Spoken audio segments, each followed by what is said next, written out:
আসসালামু আলাইকুম আমার প্রিয় ভিউয়ার্স, নতুন আর একটা ভিডিও আমি আপনার লগে শেয়ার করলাম। আর আজকের ভিডিওটা থাকছে আমার রান্নার ভিডিও। আর আজকে আমি রান্না করবো বল মাছ, আলু দিয়ে রান্না করবো।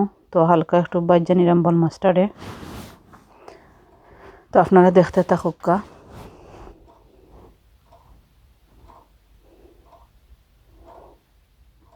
তো আমি ওখানে উল্টাইয়া দিলাম।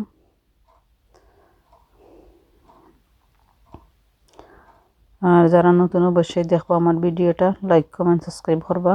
আর যারা আমার পুরাতন ভিউয়ার্স আছেন তারা সবসময় সাপোর্ট করা অসংখ্য ধন্যবাদ জানাই।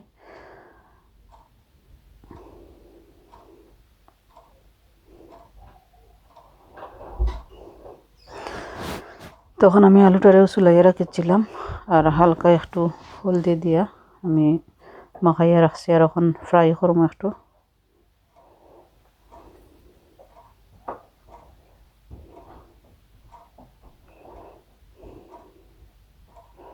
তো আলুগুলো আমার ফ্রাই করা হয়ে গেছে।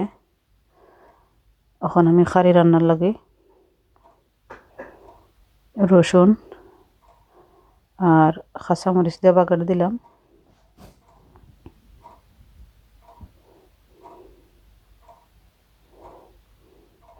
আর পরিমাণ মতো আমি পেঁয়াজ দিলাম।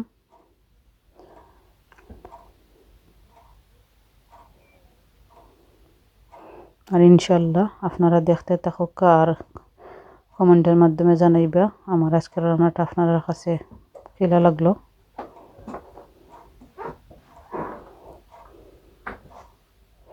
তখন আমি হালকা একটু লবণ দিলাম পরিমাণ মতো। তো আমার পেঁয়াজগুলা মজি গেছে। এখন আমি মশলা এড করলাম। হলদির গুঁড়া দিলাম, মরচের গুঁড়া দিলাম, ধনিয়ার গুঁড়া আর মিক্স পাউডারও দিব। দেওয়ার পরে বালাইলে মিক্স করে দিব। আর মশলাটা বালাইলে খোসানি লাগবো।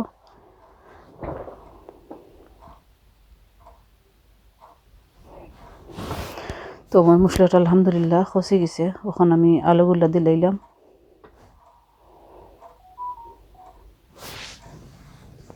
আলুগুলা দেওয়ার পরে আমি নাড়া দিয়া দিলাম।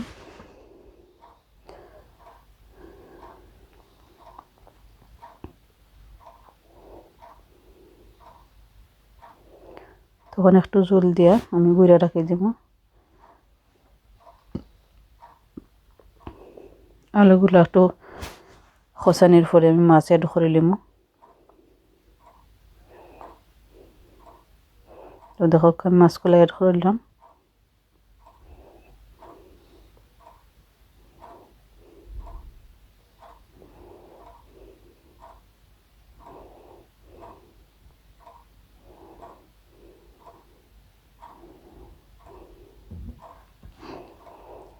তখন আমি বালাইলে মিক্স করে দিলাম মাছগুলারে। জলের লগে আমি ডুবাইয়া দিলাম।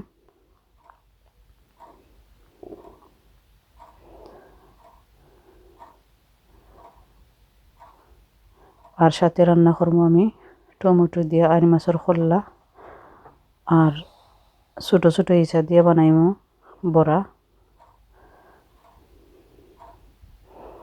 তেও দহকা আমি এটারে ব্লেন্ডার করছি ইচারে।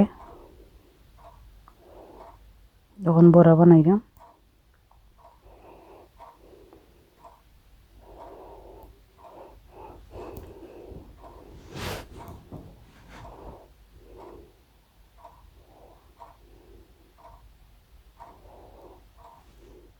তো আলহামদুলিল্লাহ আমার খারিগুলা হয়ে গেছে। দহকা টমেটোর খারি আর মাছের খোল্লা দিয়ে রান্না করছে। আর এটা তো আলু দিয়ে রান্না করছে বল মাছ। আর এটা হইলে গিয়া ছোটো ইসা দি ইসার বড়া বানাইছি। তার বালা থাকুক। আসসালামু আলাইকুম ওয়া রাহমাতুল্লাহি ওয়া বারাকাতুহু।